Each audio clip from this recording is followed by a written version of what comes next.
اس بات میں شاید اب شک کی گنجائش رہ نہیں گئی کہ پاکستان تحریک انصاف کی حکومت کو ہٹانا اپوزیشن کے بس کی بات نہیں۔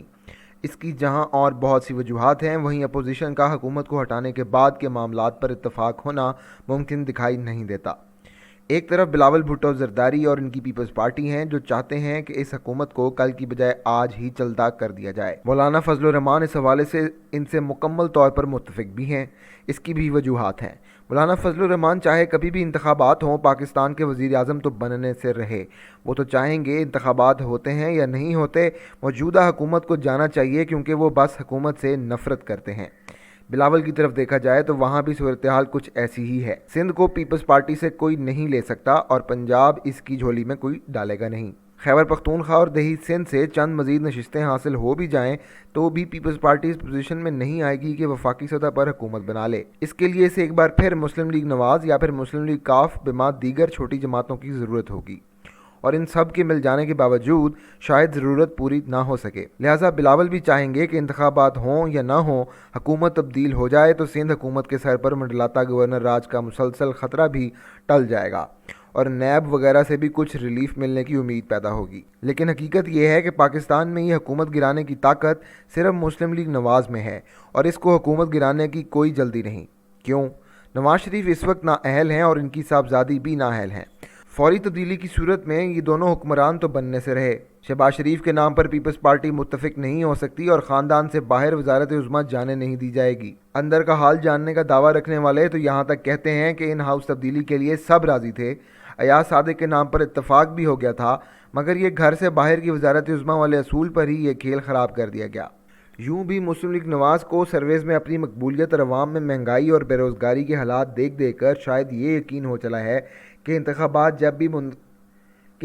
جب بھی منعقد ہوئے، اقتدار سیدھا ان کی جھولی میں آ گرے گا۔ اب یہ امید صحیح ہے یا غلط، اس سے قطع نظر یہ بات تو ماننا ہی ہوگی کہ نواز لیگ اپوزیشن کی وہ واحد جماعت ہے جسے نئے انتخابات میں دلچسپی ہو سکتی ہے، مگر اس پر مقتدر قوتیں راضی نہیں، اور شریف برادران کا خیال ہے کہ اگر اس مشکل صورتحال میں حکومت لی گئی تو یہ تحریک انصاف کے گلے میں پڑا ڈھول اپنے گلے ڈالنے والی بات ہوگی، اور وہ بھی ایک ایسی صورت میں کہ جب اس اسمبلی کی لیجیٹیمیسی کا بحران اپنی ہی جگہ رہے گا بلکہ ان ہاؤس تبدیلی کی صورت میں مزید بڑھے گا اور سیاسی حکومت مزید کمزور ہوگی۔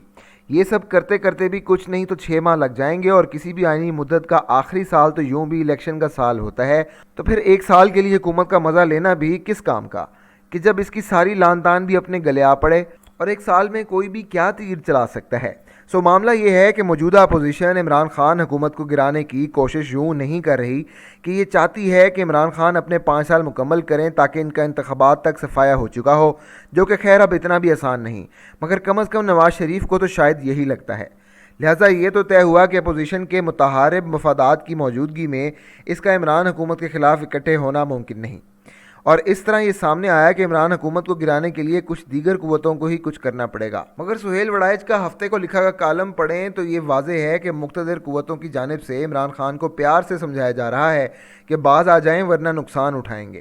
حکومت کو اسٹیبلشمنٹ سے 2 بڑی شکایتیں ہیں، ایک نواز شریف کو باہر جانے دینا اور دوسری عثمان بزدار کو نکالنے پر اصرار۔ عمران خان قطعاً یہ نہیں چاہتے۔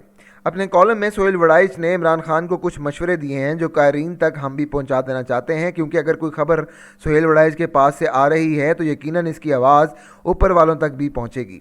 انہوں نے عمران خان کو کیا مشورے دیے، سنیے۔ نواز شریف کو واپس لانا ایک سیاسی نعرے کے طور پر تو تحریک انصاف کو سوٹ کرتا ہے، لیکن اگر نواز شریف واقعی واپس آ کر جیل چلے جاتے ہیں تو پھر ان کی طبیعت خراب ہوتی ہے اور تو حکومت کیا کرے گی؟ نواز شریف بیرون ملک موجود ہوں، خاموش رہیں تو تب وہ تحریک انصاف کے لیے بڑا خطرہ ہیں، یا وہ ملک کے اندر آ کر جیل میں رہیں تب بڑا خطرہ ہے۔ میری رائے میں تو حکومت کا زیادہ فائدہ اسی میں ہے کہ نواز شریف بیرون ملک ہی رہیں۔ اسی طرح فرض کریں نیب کے ذریعے وزیر اعلیٰ بزدار رخصت ہوں تو تحریک انصاف کو ناقابل تلافی نقصان پہنچے گا، لیکن اگر عمران خان خود سیاسی طور پر فیصلے کرتے ہوئے عثمان بزدار کی جگہ پی ٹی آئی کا کوئی اور نمائندہ لے آئیں تو ان کے لیے کوئی بڑا مسئلہ نہیں بنے گا۔ ظاہر ہے ان 2 امور پر حتمی فیصلہ تو وزیر اعظم نے خود کرنا ہے، وہ ایسا حل نکالیں جس سے سیاست اور حالات میں آگ مزید بھڑک اٹھے، یا پھر اس آگ پر اپنے فیصلوں سے پانی پھینک دیں۔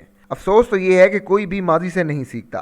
چھوٹی چھوٹی غلطیوں سے اختلافات کی خلیج گہری ہوتی چلی جاتی ہے۔ اگر ہر غلط فہمی کا حل نکال لیا جائے، باہمی مشورے سے باعزت رستہ نکال لیا جائے تو شاید حکومت کی رخصتی کا مرحلہ نہ آئے، مگر جب انائیں لڑتی ہیں، جذبات بھڑکتے ہیں تو پھر بالآخر لڑائی ہو جاتی ہے۔ امید ہے اس بار لڑائی سے بچنے کی تدابیر کی جائیں گی۔ کیا عثمان بزدار نیب کے شکنجے سے بچ پائیں گے؟ کیا نواز شریف کی لندن سے واپسی کسی مشکل کا حل ہوگی؟